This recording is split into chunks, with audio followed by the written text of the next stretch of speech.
আমার ভাইরা, আমার বন্ধুরা, যুবক ক্রন্দন করতে করতে উমর রাদিয়াল্লাহু তাআলা আনহুকে বলে, হযরত উমর, তুমি কি জানো আমি এমন অপরাধ করেছি আল্লাহ ক্ষমা করবে না? যদি আমার গুনার বিভ্রান্ত শুনতে চাও উমর, আমার গুনার বিভ্রান্ত আমি তোমাকে শোনাবো না, আমাকে তুমি বিশ্বনবীর দরবারে নিয়ে চলো। সরদারে দো আলম বিশ্বনবীর দরবারে নেওয়া হলো। উমর রাদিয়াল্লাহু তাআলা আনহু বলেন, আল্লাহর নবী, আমি কি আসতে পারি? হ্যাঁ, আসতে পারেন। কি হয়েছে? একজন যুবক দেখলাম মক্কার অলিতে গলিতে ঘুরতেছে আর পাগলের মতো কাঁদতেছে। পাগলের মতো কাঁদতে কাঁদতে যুবক অস্থির হয়ে যাচ্ছে, কান্নার আওয়াজে আমি উমর কাঁদি। আল্লাহর নবী মুস্কি হেসে বলেন, উমর, তুমি কি জানো যেই যুবক আল্লাহর কাছে গুনাহ করার পরে আল্লাহর কাছে ক্রন্দন করে, আমি নবী বলে দিলাম, কুল্লু বানি আদম খাত্তাউন ওয়া খায়রুল খাত্তাইনা আত-তাওয়াবুন, আদম সন্তান ভুল করবে, আর ভুলকারীদের মধ্যে সবচেয়ে প্রকৃত বান্দা তো সেই যে ভুল করার পর তওবা করে। আওয়াজ দিয়ে বলুন সুবহানাল্লাহ। আমার ভাই, আমার বন্ধুরা, আল্লাহর নবী বলে, যুবককে নিয়ে আসো। যুবক সর্বপ্রথম আল্লাহর নবী সৌন্দর্যের চেহারার দিকে তাকিয়ে ক্রন্দন করতে করতে অজ্ঞান হয়ে গেল। যুবকের মাথার মধ্যে পানি ঢালার পরে যুবককে হুঁশ ফিরানো হলো। যুবককে বলা হলো, যুবক, তুমি কি অপরাধ করেছো যে অপরাধ করার কারণে তুমি এত বেশি ক্রন্দন করো? যুবক বলেন, আল্লাহর নবী, আমি এমন অপরাধ করেছি যদি আপনি শুনেন আমাকে ঘৃণা করবেন। আল্লাহর নবী বলেন, ওমা আরসালনাকা ইল্লা রাহমাতাল লিল আলামিন, আমাকে গোটা পৃথিবীর জন্য রাহমাতুল লিল আলামিন হিসেবে প্রেরণ করা হয়েছে। আমি তোমার গুনার বিভ্রান্ত শুনে কাঁদবো না, গুনার বিভ্রান্ত শুনে ভয় পাবো না। আমি আল্লাহর কাছে রহমতের দোয়া করব যেন বিশ্ব মালিক তোমার গুনাহকে maaf করে দেই। আওয়াজ দিয়ে বলুন সুবহানাল্লাহ। যুবকের হৃদয়ের কোণে একটু যেন সাহস হয়। যুবক এবার বলা শুরু করলো, আল্লাহর নবী, আমি মূলত কাফন চুরা। মানুষ যখন এলাকার মধ্যে কেউ ইন্তেকাল করে, গুরুস্থানে গিয়ে গিয়ে ওই মৃত ব্যক্তির কাফন চুরি করি। বিশ্ব নবী এবার তার মুখের মধ্যে আরেকটু হাসির রেখা, আল্লাহ মাফ করে দিবে, এই গুনাহটা বেশি গুনাহ না, যদি তওবা করো আল্লাহ মাফ করে দিবে, এরকম বিশ্ব নবীর মনের কাল্পনিক ধারণা। যুবক ক্রন্দন করতে করতে আবার বেশ হয়ে যায়। আল্লাহ নবী বলে, যুবক, তুমি কি অপরাধ করেছো? হাল কতালতা নাফসা, তুমি কি কাউকে হত্যা করেছো? না, আমি কাউকে হত্যা করি নাই। তুমি কি আল্লাহর সাথে শরীক করেছো? না, আমি আল্লাহর সাথে শরীক করি নাই।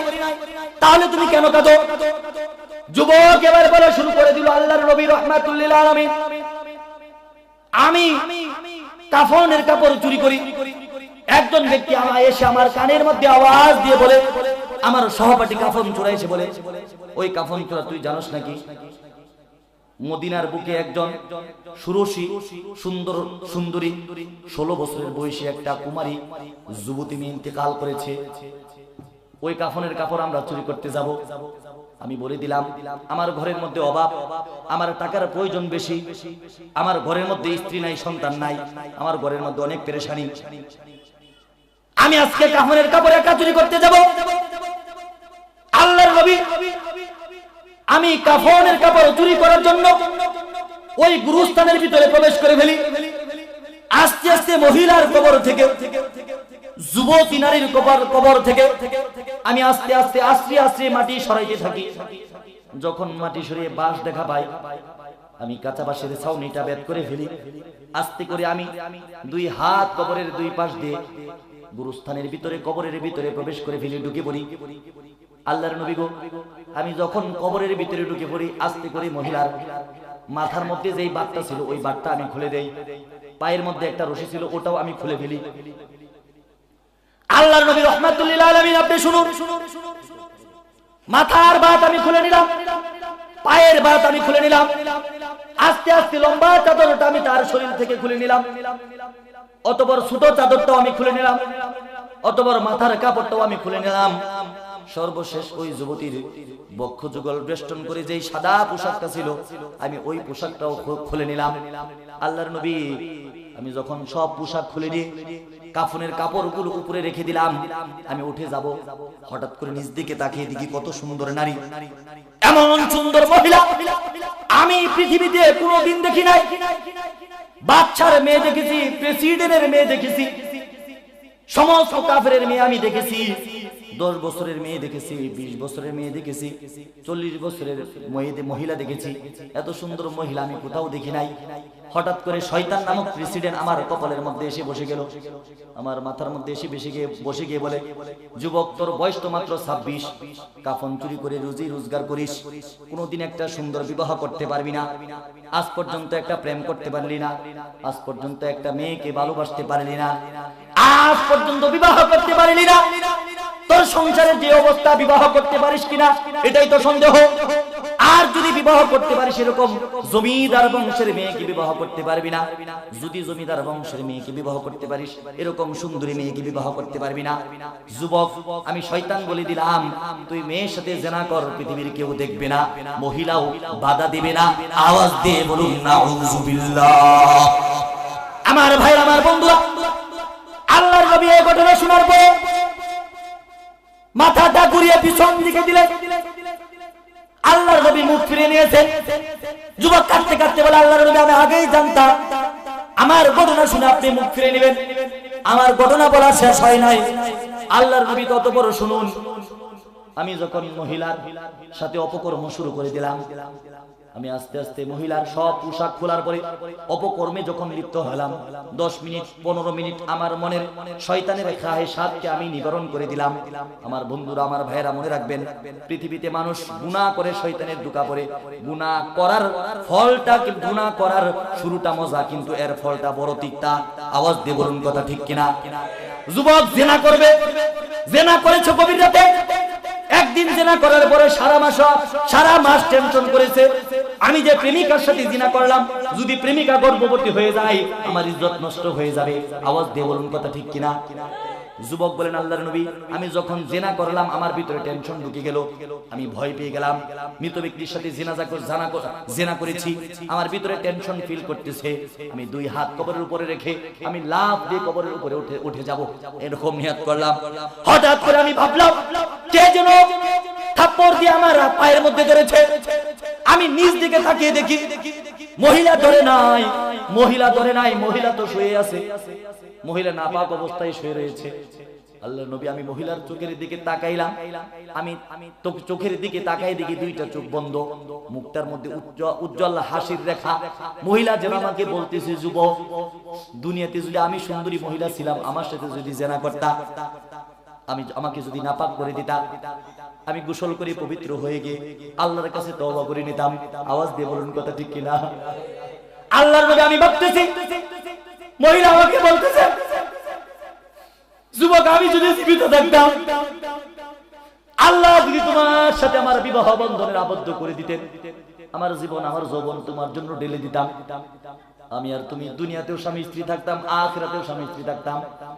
পৃথিবীর একটা নিয়ম হচ্ছে, যুবক শোনো, যখন মানুষ ইন্তেকাল করে তাকে সুন্দর করে গোসল করে পবিত্র করে তারপরে তাকে কবরে দাফন করা হয়। আওয়াজ দিয়ে বলুন কথা ঠিক কিনা। মহিলা যেন আমাকে বলতে শুরু করে, আল্লাহর নবী আমি জীবিত থাকলে গোসল করে পবিত্র হয়ে যেতাম, আমি মৃত্যুবরণ করেছি, আমাকে তুমি নাপাক করে দিয়েছো।